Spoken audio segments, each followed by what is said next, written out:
ನಮಸ್ಕಾರ ಕನ್ನಡಪ್ರಭ.com ನ್ಯೂಸ್ ಬುಲೆಟಿನ್ಗೆ ಸ್ವಾಗತ. Camera person Kevin ಜೊತೆ ನಾನು ಶ್ರೀನಿವಾಸ್. ಇಂದಿನ ಪ್ರಮುಖ ಸುದ್ದಿಗಳು. ಸಿಎಂ ಸಿದ್ದರಾಮಯ್ಯ ದೆಹಲಿಗೆ ತೆರಳಿದ್ದು ಇಂದು ಕಾಂಗ್ರೆಸ್ ಹೈಕಮಾಂಡ್ ನಾಯಕರನ್ನು ಭೇಟಿ ಮಾಡಿದ್ದಾರೆ.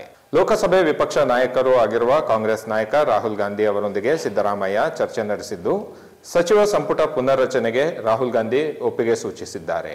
ಅಲ್ಲದೆ ಎಐಸಿಸಿ ಅಧ್ಯಕ್ಷ ಮಲ್ಲಿಕಾರ್ಜುನ ಖರ್ಗೆ ಅವರನ್ನು ಭೇಟಿಯಾಗಿ ಚರ್ಚಿಸಿ ಸಂಪುಟ ಪುನರ್ರಚನೆ ಮಾಡಿ ಎಂದು ಸಲಹೆ ನೀಡಿದ್ದಾರೆ.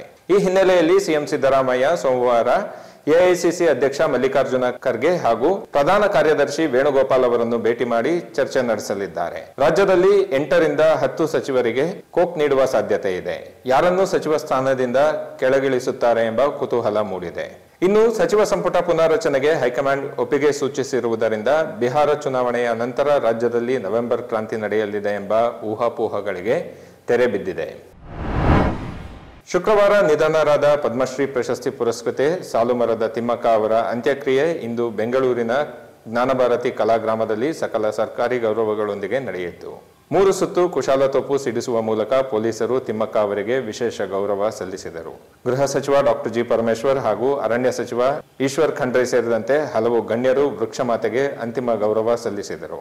ತಿಮ್ಮಕ್ಕ ಅವರ ಗೌರವಾರ್ಥ ರಾಜ್ಯದ 114 ಸ್ಥಳಗಳಲ್ಲಿ ತಲಾ 114 ಸಸಿ ನೆಟ್ಟು ಪೋಷಣೆ ಮಾಡಲಾಗುವುದು ಎಂದು ಅರಣ್ಯ ಸಚಿವ ಈಶ್ವರ್ ಖಂಡ್ರೆ ತಿಳಿಸಿದ್ದಾರೆ. ಬೆಳಗಾವಿಯ ಕಿತ್ತೂರು ರಾಣಿ ಚೆನ್ನಮ್ಮ ಮೃಗಾಲಯದಲ್ಲಿ 2 ದಿನಗಳಲ್ಲಿ 28 ಕೃಷ್ಣ ಮೃಗಗಳು ನಿಗೂಢವಾಗಿ ಸಾವನ್ನಪ್ಪಿರುವುದು ಬೆಳಕಿಗೆ ಬಂದಿದೆ. ಈ ಕುರಿತು ಮೃಗಾಲಯದ ಎಸಿಎಫ್ ನಾಗರಾಜ್ ಬಾಳೆಹೊಸೂರು ಮಾಧ್ಯಮಗಳಿಗೆ ಮಾಹಿತಿ ನೀಡಿದ್ದು, ಮೃಗಗಳಲ್ಲಿ ಬ್ಯಾಕ್ಟೀರಿಯಾ ಇನ್ಫೆಕ್ಷನ್ ನಿಂದ ಮೃಗಗಳು ಸಾವನ್ನಪ್ಪಿರುವ ಅನುಮಾನ ವ್ಯಕ್ತವಾಗಿದೆ.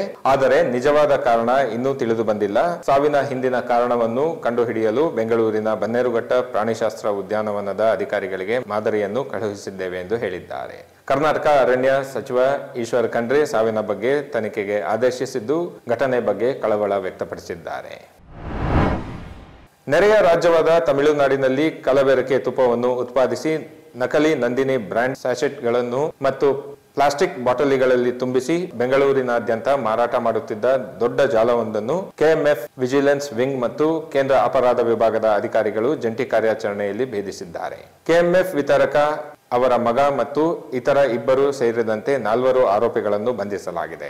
1.26 ಕೋಟಿ ರೂಪಾಯಿ ಮೌಲ್ಯದ ಸುಮಾರು 8,136 ಲೀಟರ್ ಕಲಬೆರಕೆ ತುಪ್ಪ, ಪೂರೈಕೆಗೆ ಬಳಸಿದ 4 ವಾಹನಗಳು, ನಕಲಿ ನಂದಿನಿ ತುಪ್ಪ ತಯಾರಿಸಲು ಬಳಸಿದ ಯಂತ್ರೋಪಕರಣಗಳು ಮತ್ತು ತೆಂಗಿನಕಾಯಿ ಮತ್ತು ತಾಳೆ ಎಣ್ಣೆಯನ್ನು ವಶಪಡಿಸಿಕೊಳ್ಳಲಾಗಿದೆ.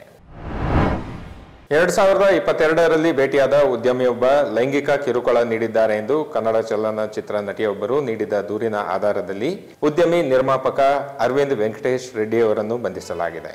ಕನ್ನಡದಲ್ಲಿ 9ಕ್ಕೂ ಅಧಿಕ ಸಿನಿಮಾಗಳಲ್ಲಿ ಈ ನಟಿ ಅಭಿನಯಿಸಿದ್ದಾರೆ. ಉದ್ಯಮಿ ನಿರ್ಮಾಪಕ ತನ್ನ ಚಲನವಲನಗಳನ್ನು ಪತ್ತೆ ಹಚ್ಚುತ್ತಿದ್ದರು. ಸಾಮಾಜಿಕ ಮಾಧ್ಯಮಗಳಲ್ಲಿ ತನ್ನ ಫೋಟೋಗಳನ್ನು ಮಾರ್ಫ್ ಮಾಡಿದ್ದರು. ನನ್ನ ಕುಟುಂಬಕ್ಕೆ ಬೆದರಿಕೆ ಹಾಕುತ್ತಿದ್ದರು ಮತ್ತು ಇಚ್ಛೆಗೆ ವಿರುದ್ಧವಾಗಿ ಅವರೊಂದಿಗೆ ಸಂಬಂಧವನ್ನು ಉಳಿಸಿಕೊಳ್ಳಲು ಒತ್ತಾಯಿಸುತ್ತಿದ್ದರು ಎಂದು ನಟಿ ಆರೋಪಿಸಿದ್ದಾರೆ. ಮಂಗಳೂರು ಬೆಂಗಳೂರು ರಾಷ್ಟ್ರೀಯ ಹೆದ್ದಾರಿ ಬಂಟ್ವಾಳ ತಾಲೂಕಿನ ಬಿಸಿ ರೋಡ್ ಸರ್ಕಲ್ ಬಳಿ ಶನಿವಾರ ಬೆಳಗ್ಗೆ ಅಪಘಾತದಲ್ಲಿ 3 ಮೃತಪಟ್ಟಿದ್ದಾರೆ. ಬೆಂಗಳೂರಿನ 9 ಜನರು ಉಡುಪಿಯ ಕೃಷ್ಣ ಮಠಕ್ಕೆ ಹೋಗುತ್ತಿದ್ದಾಗ ಈ ದುರ್ಘಟನೆ ಸಂಭವಿಸಿದೆ. ಬಂಟ್ವಾಳದ ಬಿಸಿ ರಸ್ತೆ ತಲುಪಿದಾಗ ಇನೋವಾ ಕಾರಿನ ಚಾಲಕ ನಿಯಂತ್ರಣ ತಪ್ಪಿ ನಾರಾಯಣಗುರು ವೃತ್ತಕ್ಕೆ ಡಿಕ್ಕಿ ಹೊಡೆದಿದ್ದಾರೆ.